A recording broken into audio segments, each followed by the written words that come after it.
शिवाय नमः, ओम हनुमते नमः, ओम गौरी शंकर भगवान नमः, ओम लक्ष्मी नारायण नमः, ओम दुर्गा माता नमः, ओम नरसिंह भगवान नमः। नरसिंह पुराण 12वां अध्याय। यम और यमी का संवाद।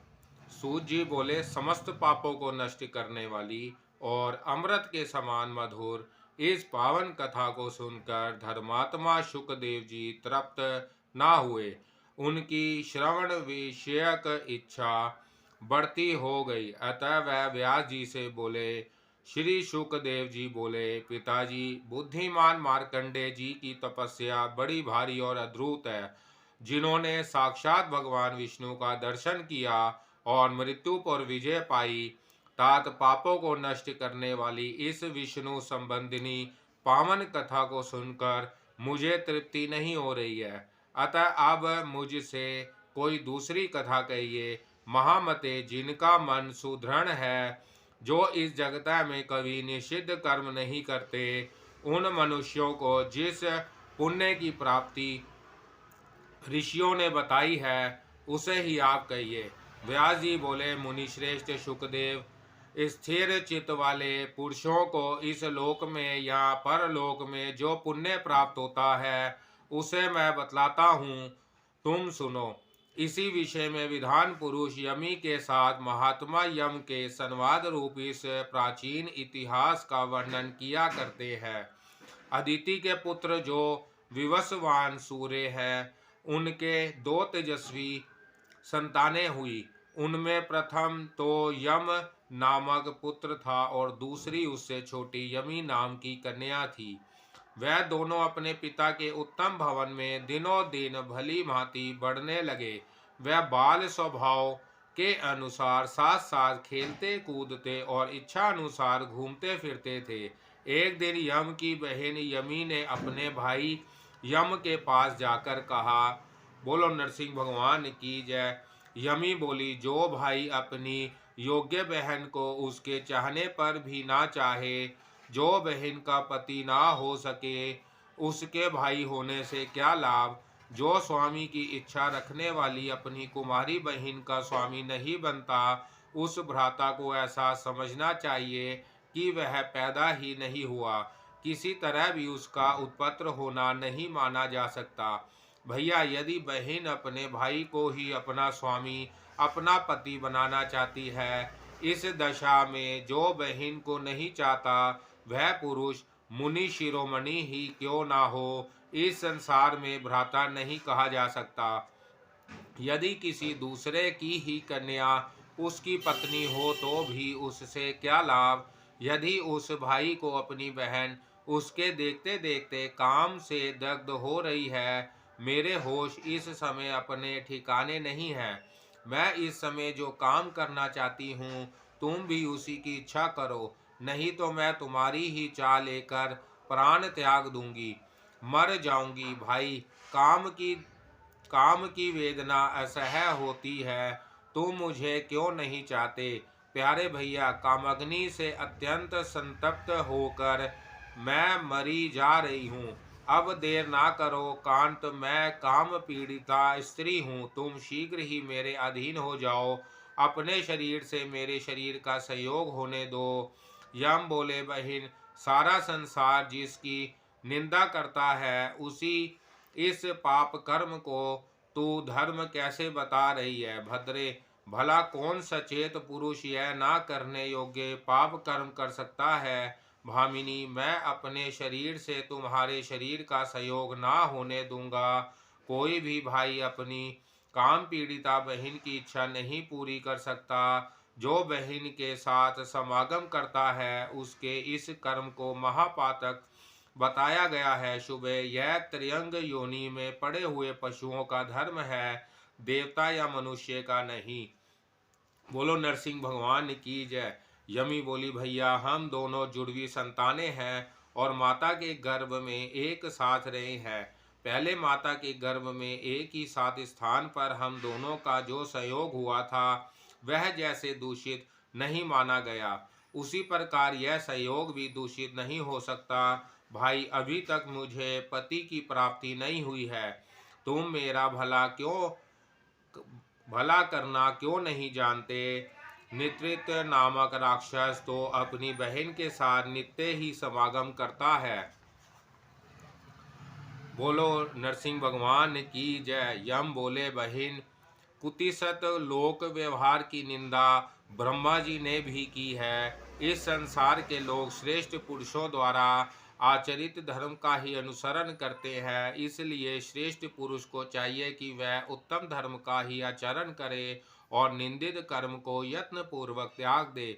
यही धर्म का लक्षण है। श्रेष्ठ पुरुष जिस जिस कर्म का आचरण करता है उसी को अन्य लोग भी आचरण में लाते हैं, और वह जिसे प्रमाणित कर देता है लोग उसी का अनुसरण करते हैं। सुभगे, मैं तो तुम्हारे इस वचन को अत्यंत पापपूर्ण समझता हूँ।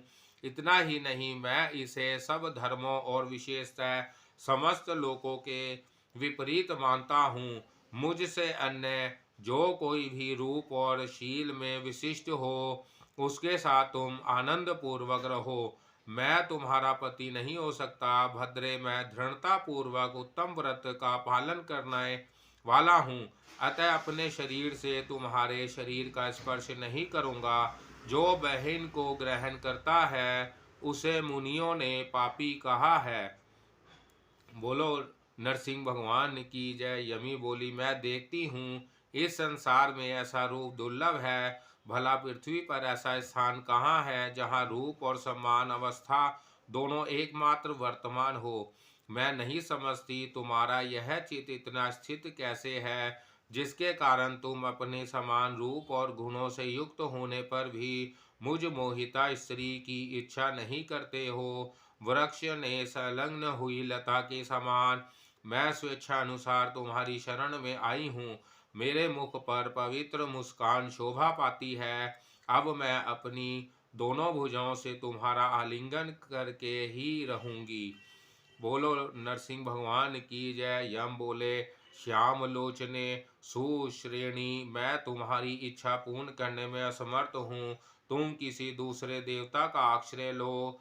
वर वर्णिनी, तुम्हें देखकर काम मोह से जिसका चित्त विभ्रांत हो उठे उसी देवता की ही तुम देवी हो जाओ, जिसे समस्त प्राणी चाहते हैं। मानवगण जिसे वर्णनीय बतलाते हैं, कल्याणकारी, सर्वांग सुंदरी और सुसंस्कृता कहते हैं, उसके लिए विविधान पुरुष कभी दूषित कर्म नहीं करेंगे। महाप्रज्ञ, मेरा व्रत अटल है। मैं यह पंचाशाक्ष पर जनक पाप कदापि नहीं करूँगा। भद्रे, मेरा चित्त निर्मल है। भगवान विष्णु और शिव जिसके चिंतन में लगा हुआ है, इसलिए मैं दृढ़ संकल्प धर्मात्मा होकर निश्चय ही यह पाप कर्म नहीं करना चाहता। बोलो नरसिंह भगवान की जय। व्यास जी कहते हैं, शुकदेव, यमी के बारंबार कहने पर भी दृढ़ता पूर्वक उत्तम व्रत का पालन करने वाले यम ने वह पाप कर्म नहीं किया, इसलिए वह देव तत्व को प्राप्त हुए।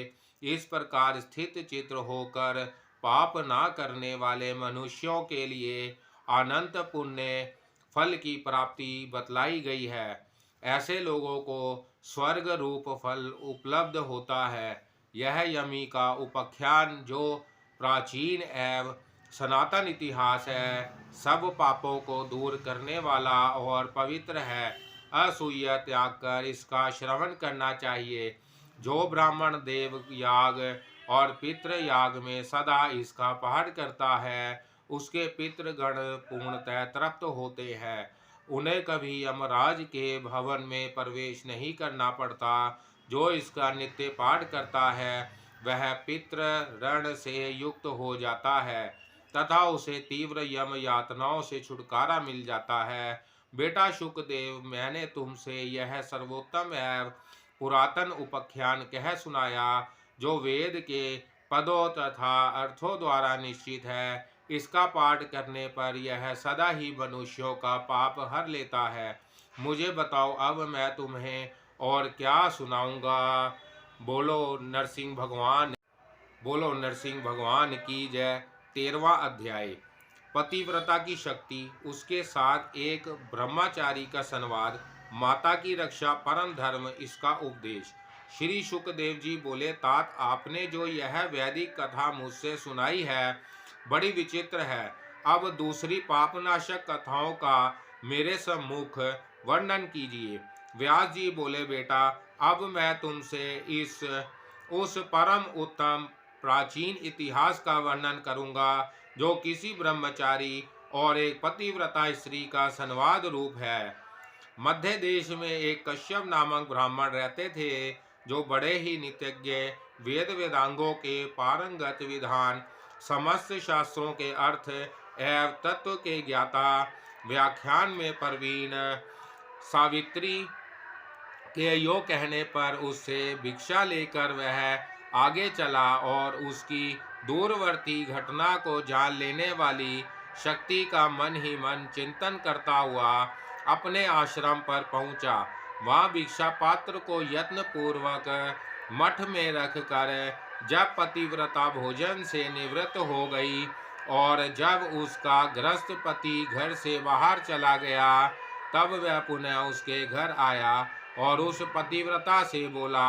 ब्रह्मचारी ने कहा, महाभागे, मैं तुमसे एक बात पूछता हूँ, तुम मुझे यथार्थ रूप से बताओ, तुम्हें दूर ही घटना का ज्ञान इतना शीघ्र कैसे हो गया।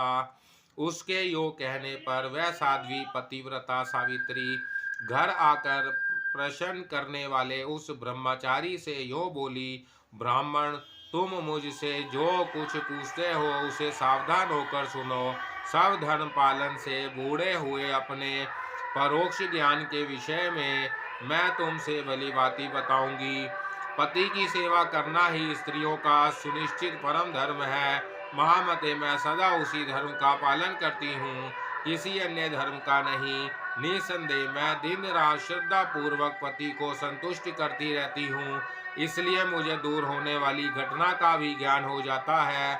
मैं तुम्हें कुछ और भी बताऊंगी, तुम्हारी इच्छा हो तो सुनो। तुम्हारे पिता यज्ञ शर्मा यायावर व्रती के शुद्ध ब्राह्मण थे, उनसे ही तुमने वेदाध्ययन किया था। पिता के मर जाने पर उनका प्रेत कार्य करके तुम जहाँ चले आए, दीन अवस्था में पड़कर कष्ट भोगती हुई उस अनाथ विधवा वृद्धा माता की देखभाल करना छोड़कर तुम यहाँ रोज अपना ही पेट भरने में लगे हुए हो। ब्राह्मण, जिसने पहले तुम्हें गर्भ में धारण किया और जन्म के बाद तुम्हारा लालन पालन किया, उसे असहाय अवस्था में छोड़कर वन में धर्माचरण करते हुए तुम्हें लज्जा नहीं आती। ब्राह्मण, जिसने बाल्यावस्था में तुम्हारा मल मूत्र साफ किया था, उस दुखिया माता को घर में अकेली छोड़कर वन में घूमने से तुम्हें क्या लाभ होगा। माता के कष्ट से तुम्हारा मुंह दुर्गंध युक्त हो जाएगा। तुम्हारे पिता ने ही तुम्हारा उत्तम संस्कार कर दिया था, जिससे तुम्हें यह शक्ति प्राप्त हुई। दुर्बुद्धि पापात्मा ने, तुमने व्यर्थ ही पक्षियों को जलाया। इस समय तुम्हारा किया हुआ स्नान, तीर्थ सेवन, जप और होम सब व्यर्थ है। ब्राह्मण, जिसकी माता अत्यंत दुख में पीड़ित पड़ी हो, वह व्यर्थ ही जीवन धारण करता है। जो पुत्र माया पर दया करके भक्ति पूर्वक निरंतर उसकी रक्षा करता है, उसका किया हुआ सब कर्म यहाँ और परलोक में भी फलप्रद होता है। ब्राह्मण, जिन उत्तम पुरुषों ने माता के वचन का पालन किया है, वह इस लोक और परलोक में भी माननीय तथा नमस्कार के योग्य है।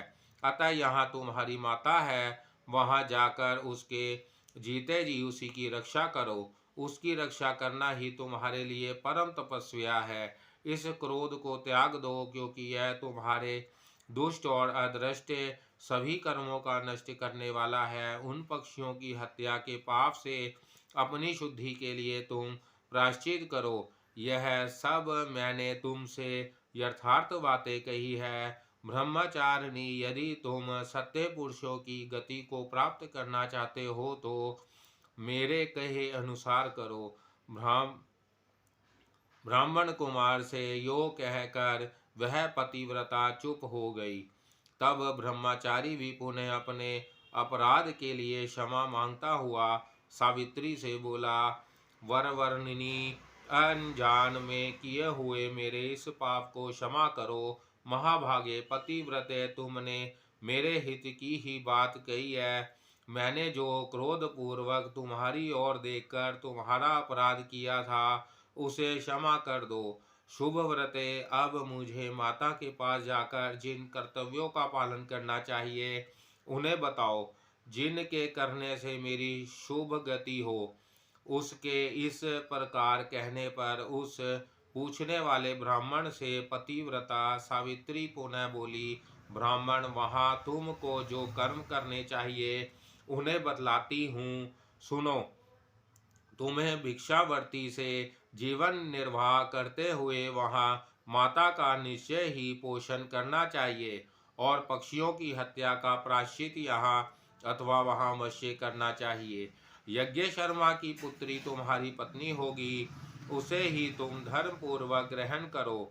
तुम्हारे जाने पर यज्ञ शर्मा अपनी कन्या तुम्हें दे देंगे। उसके गर्भ से तुम्हारी वंश परंपरा को बढ़ाने वाला एक पुत्र होगा। पिता की भांति ययावर व्रती से प्राप्त हुए धन से ही तुम अपनी जीविका चलाओगे। फिर तुम अपनी पत्नी की मृत्यु के बाद त्रिदंडी हो जाओगे। वहाँ संन्यासाश्रम के लिए शास्त्र विहित धर्म का यथावत रूप से पालन करने पर भगवान नरसिंह की प्रसन्नता से तुम विष्णु पद को प्राप्त कर लोगे। तुम्हारे पूछने पर मैंने यह भविष्य में होने वाली बातें तुमसे बतला दी है। यदि तुम इन्हें असत्य नहीं मानते तो मेरे सब वचनों का पालन करो। ब्राह्मण बोला, पतिव्रत, मैं माता की रक्षा के लिए आज ही जाता हूँ।